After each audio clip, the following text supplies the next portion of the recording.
Reporting right from Paris, France, I'm in conversation with Mr. Sumit Anand, who's the president of Indo-France Chamber of Commerce. Thank you for joining us. Quite a weather out there, and of course, the air that is getting inside talking about key important meetings going on between India and France. How do you see this panning out? Thanks, Karishma.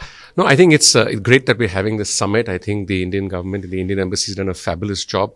It was great to see Minister Goyal here with a great delegation from CII. It's the Indo-French Chamber. We have been seeing this emergence of India as an important market for investment by French companies for a few years. We've seen some of the large French groups which earlier used to probably not have big business in India, now have India as either their top 5 priority markets or India is already amongst their top 5 countries in the world. And you can take numerous examples of that. And I think this summit will only accelerate that. We need to share some of these success stories. We need to share how we can partner together as companies and as countries. And I think the summit is doing a great job for that. Right.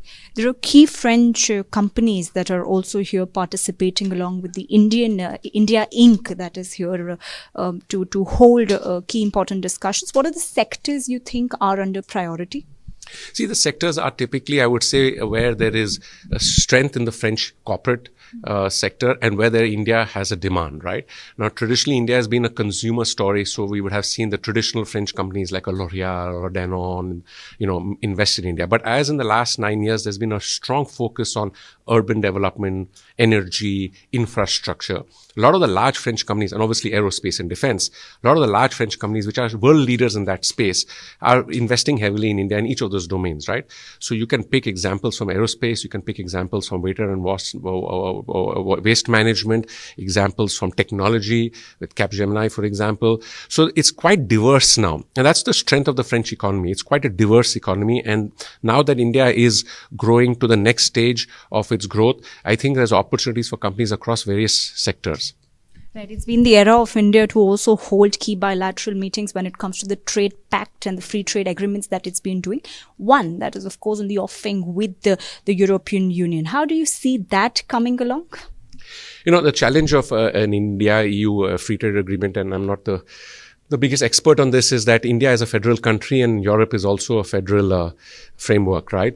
And it therefore would take time to engage and to get there. I'm always been one who's hopeful, and I believe that will really accelerate trade, especially between both these countries and parts of the world. The important thing is the governments are committed and the rounds of negotiation are going on. And let's hope that they can find a meeting ground that is win-win for two geographies of the world which really need to work much more closely together than they have in the past. Right. One last question. You're representing the industry body, and key conversations when we talk about in the global economy scale do revolve around what incentives do the investors get.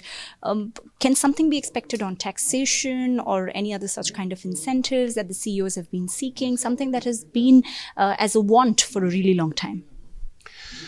I think the Indian government has done a great job these last years in essentially, at the state level, the governments are competing to attract large projects. So I think there's a lot more opportunity for companies to get the best deal, if I can, to set up in India. I think at the central government level with PLI, again, it's a great initiative, right?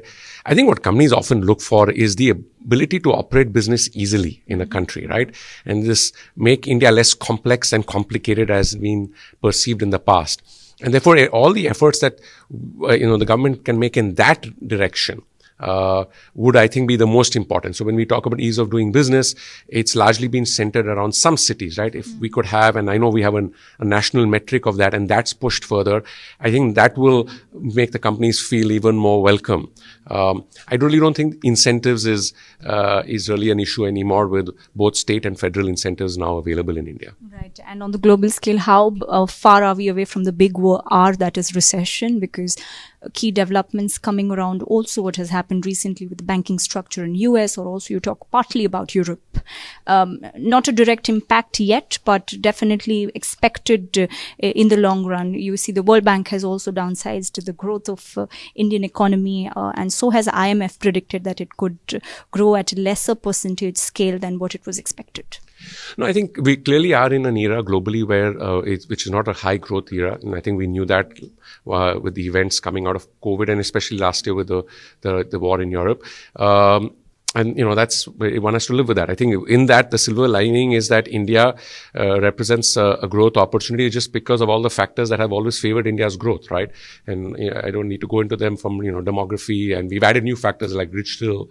So I think for India, it's relative to others, it's an opportunity.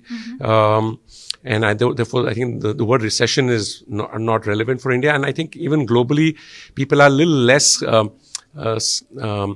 scared of a recession now than maybe they were a year ago. I think things are beginning to settle. But, who knows? We live in a very volatile world. Thank you for speaking with us on Business Today Television. If you like the video, do like, comment, share and subscribe.